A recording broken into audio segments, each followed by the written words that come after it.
7 foods that are going to get too expensive here toward the end of 2023 and into 2024. Let's discuss.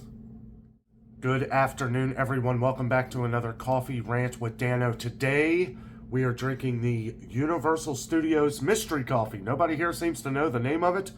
I will say it is a dark roast. It's pretty good. It's pretty good. I normally don't. I add a little bit more cream to this coffee because it is a dark roast to kind of smooth it out a little bit. But I gotta say, it's pretty good. Does the job. Gets me awake. One thing I wanted to mention, what we're going to be discussing today, I feel like a lot of these things aren't being talked about enough. Now, we see prices go up in the grocery stores pretty much every day. Every day we go to the stores to try and help save you as much money as possible. Well, for these 7 items, it's going to be harder and harder to do that. Now, the information that I'm pulling from this here is from Yahoo Finance. So everything we're going to be discussing, you can find on Yahoo Finance. But these are things that we have some new surprises on here that I like I said, I just don't think a lot of people are talking about this stuff that we need to know in the future, so that when we find sales on some of these things, that we're stocking up on them to make sure that we're saving money on it in the future. So if you have to hit pause to get your coffee together or your favorite adult beverage, go ahead and do that now. This will be a little bit of a lengthy discussion, not going to be too long, but I really want to go over these things because into the end of 2023 and 2024, some of them maybe even longer, we're going to have to talk about some of this stuff, kind of figure out what's going on here. So number 1 on their list is beef. Okay, now we know beef has been an issue. It's been skyrocketing in price. They go on to say here, ground beef is over 20% more expensive than it was in 2020. Yeah, I mean, I'm not surprised. It seems like it's going up every week. And they say prices are expected to rise throughout the summer and into the fall, and experts say we likely won't see beef prices cooling within the next several years. That's new. That's new. I mean, we have not seen that. We had figured into next year, but now they're saying several years. Some of you on the channel have been saying that beef prices will continue to stay the same or get higher over the next few years. And that has a lot to do with farmers and stuff. And some may actually give it up, as much as I hate to say that. But I mean, if it's costing them more money than they're making, I mean, you have to do the math. And, it's like if I was a farmer, if I'm not making money doing what I'm doing, or enough money to get by or at least provide for my family, why would I keep doing it? So they go on to say we could also see declines in beef production by more than 2 billion pounds next year, according to data from the USDA. This would be the biggest decline since 1979. The Wall Street Journal reported that cattle ranchers nationwide are shrinking their herds due to droughts and rising costs. Scary stuff, guys.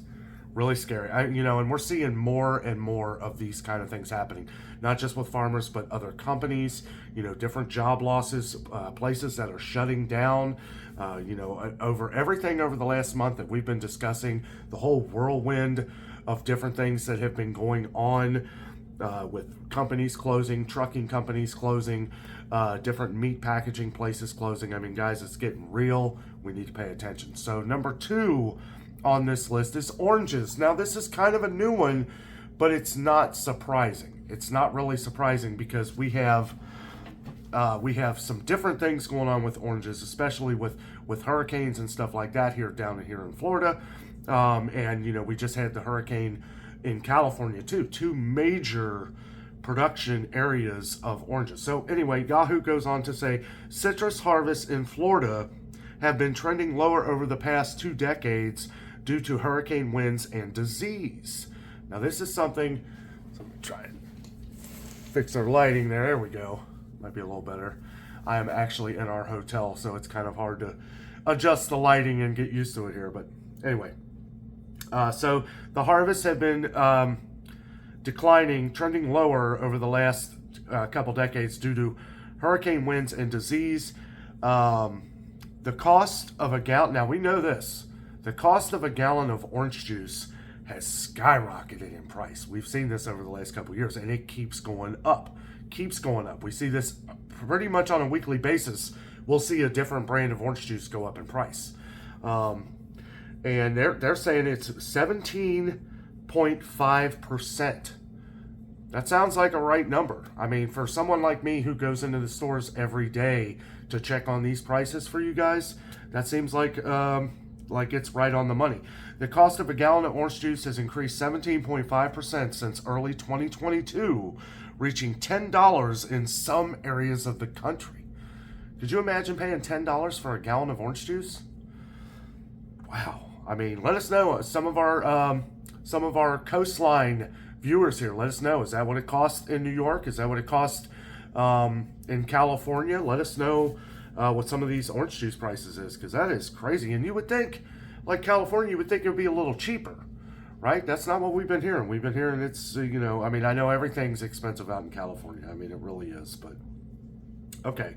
So here's the thing. The greening disease it's called greening disease, has also caused the fruit to taste bitter, so the $10 price tag may not be worth it. Of course it's not worth it. $10 for a gallon of orange juice, that's ridiculous. We have noticed that oranges and tangerines, a lot of you guys have been mentioning like the mandarins and stuff like that also tasting very bitter as well. So we need to pay attention to these things. Number 3 on the list are peaches. Okay, now peaches, we've been hearing all summer long that people are getting rock hard peaches. They don't taste good. They're sticking to the bit there. They're sticking to the seed in the middle. Not very good. Not very flavorful. I can attest for that myself. I've had a few peaches over the summer, and they just have not tasted good. But they go on to say one of the country's top peach producers is battling a low harvest this year because of weather conditions in Georgia. That they only have about 40% crop this year.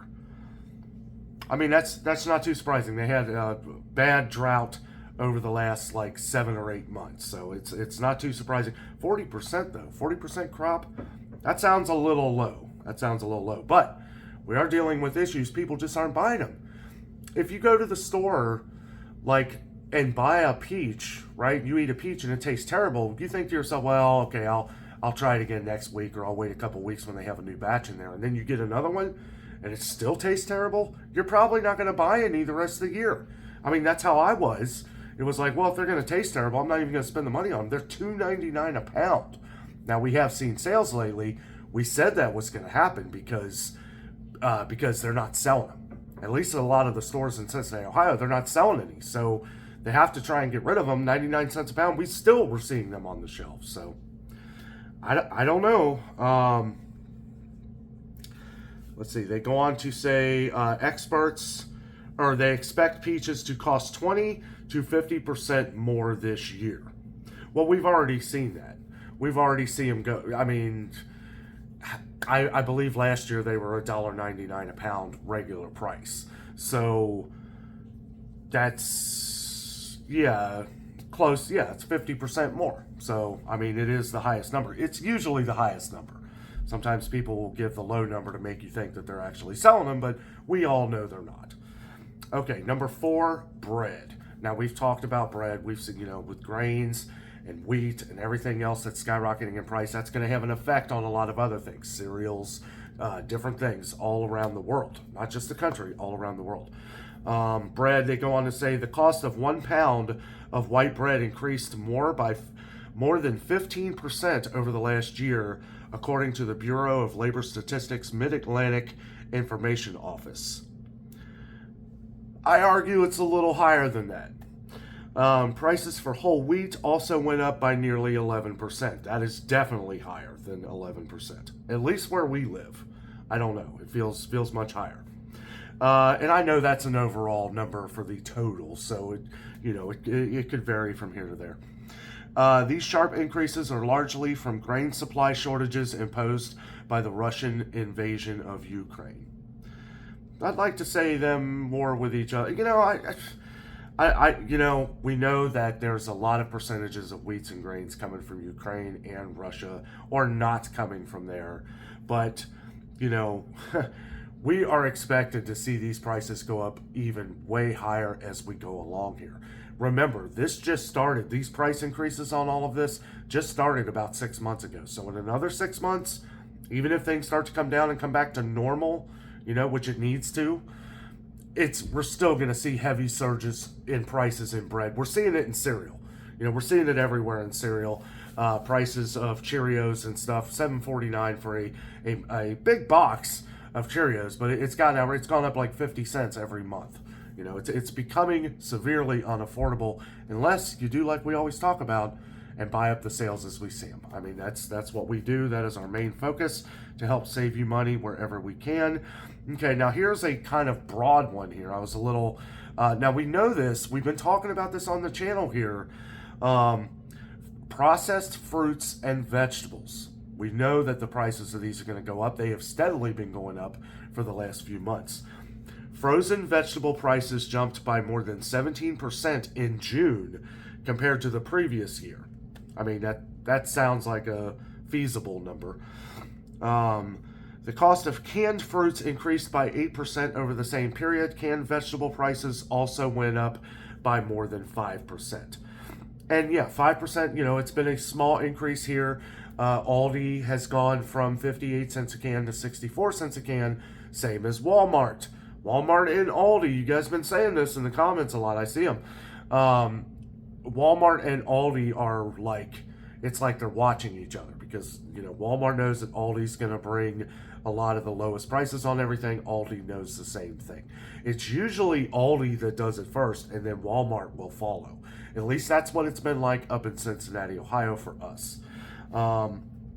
As far as fruits go, I don't know, that price at 8% sounds a little high. We haven't seen canned fruits really start to take off in price up north yet. Now, we have seen some store brands take off, but we're looking, I usually look at the prices of the name brands like Del Monte, Dole, these kind of things. But the reason why is because those will go up first usually. They'll sit there for a while, and then we'll see the store prices start to go up later. Now, we did see where Kroger brand canned fruits went from $1.39 a can to $1.59 a can over the summer here, and that is a pretty huge increase. However, I haven't seen that kind of increase anywhere else yet. Doesn't mean it's not coming, though, and that's kind of what we're going through here, as this is going to be coming out as the year goes along. It'll get more expensive during the wintertime, too, as we get toward the holidays. If we're going to see a price increase on some of this stuff, I believe it's going to happen before Thanksgiving. So we've been talking about stocking up on some of your favorite canned goods and stuff. Might be a good time to do that. Because, the not knowing, if you buy it now and it doesn't go up, well, at least you still have your canned goods. If you buy it now or don't buy it now and then wait, you're going to end up ultimately spending a lot more money on all of this. Okay, number 6, olive oil. Now, the big one about this is that originally it was just oils in general. Now, a lot of people are talking about, the reason why oil prices, cooking oils and stuff like that are going up is because they can actually be used for certain heating sources, with gas and electric and stuff like that going up in price pretty much all over the world. These things are being, there's supply and demand, and that's causing these things to go up. However, they are specifically targeting olive oil here, which makes this interesting. Global olive oil prices have hit their highest level in 26 years.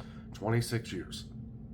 Let's see. Droughts, heat waves, and water shortages in Spain, the world's largest producer of olive oil, have destroyed crops. The country will only produce 680,000 tons of olive oil for the 2023 season, much lower than the 1.5 million tons the previous season. That's a lot less. That's crazy. Let's see. They expect a 30 to 50% price increase depending on the type of oil. Now, we've seen cooking oil skyrocket. Some of the more expensive olive oils we have seen reach like crazy levels, like unaffordable levels, but excuse me. Now, here's one we weren't expecting, but it's something that we saw last year. Okay, now this is funny because we were told this last year with Halloween candy. A lot of you guys have been talking about this and great memories from a lot of our viewers here. They were talking about Halloween candy shortages last year. We never saw any Halloween candy shortage, and I went everywhere. You know, it's like everybody, this is what they were putting on the news and different, you know, the idiot box over here. They were all saying there's going to be a shortage of Halloween candy. Prices may go up. Reese's came out and said there may be a shortage of candy. There was never any shortage. Okay, now instead of targeting specific companies this year, I feel so chocolate is an issue now. Number 7 on this list is chocolate.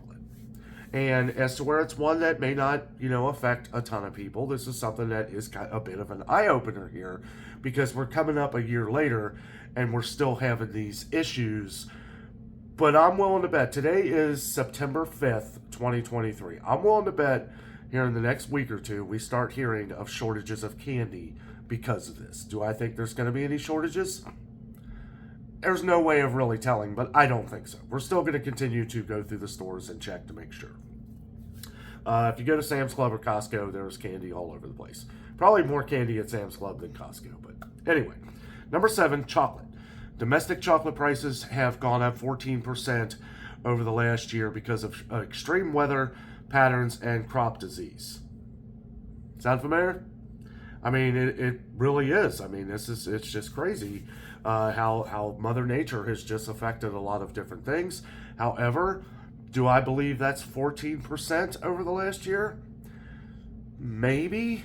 Like I said, maybe as a total, seems like a pretty high number. I mean, candy really started skyrocketing in 2021, but we noticed that it kind of leveled off. Now, I haven't checked a lot of candy lately, but we will, just to see, you know, some of this stuff, because this will affect everything. Everything has like a domino effect. I like how at least they're saying just chocolate in general and not pitting down on one specific brand. Reese's is probably the number 1 candy in the world as far as Reese's peanut butter cups and stuff. And I understand this is chocolate in general, but I'm glad that they're at least saying what the issue with the chocolate is. So are we going to see a shortage? Probably not. Are we going to see it go up in price? Absolutely. Okay, so that's what I get out of it. It seems like anytime we hear about shortages and stuff, well, there's never a shortage, but the prices go way up. So what happens is if there is a shortage, then the prices are going to get up so high, nobody's going to buy it. Therefore, it's available for everybody who wants it, but you're going to pay that premium price. Okay, so they go on to say, data suggests prices will only continue to rise into the fall. So, yeah, that's pretty much all of that with the chocolate. I know that was one that we had gotten a ton of comments last year. Everybody was saying that there wasn't going to be a chocolate shortage. I believed you, but nonetheless, for everybody that always asks for these things on the channel, I like to go around and check them out, because you know what? A lot of people like their chocolate. We cover everything on the channel. I know sometimes people don't agree with a lot of the things that we're looking at in the stores, but everybody's different here. Anything that I can find a sale on what you, the viewer, is looking for in the store to maybe find a good deal, whether that is microwave meals, deli meats, candy, other products, doesn't necessarily have to be food. If people ask about, you know, for me to check out things like toilet paper, stuff like that, we check out as much as we can on any given day. I try to keep the video under 30 minutes so that it doesn't get too long and boring for you. But yeah, seven items, guys, that are going to get very expensive. Some of these new, some of these we already knew about. Fact of the matter is, they're still being talked about. They're still being discussed. And by being discussed, the not knowing of what's going on, we know there's an issue. We know the possibility of these prices to go up even higher. You know, and it's the same old song and dance, guys. I mean, we really just have to pay attention. We have to be prepared. Stock up on the sales as you see them. And just be mindful of everything going on, because it's getting real. I have a feeling, like I've said in other videos here, I have a feeling it's going to be a long winter. We're going to see some major price increases on things that you may not expect. Guys, thank you so much for watching the video tonight. Have a great day.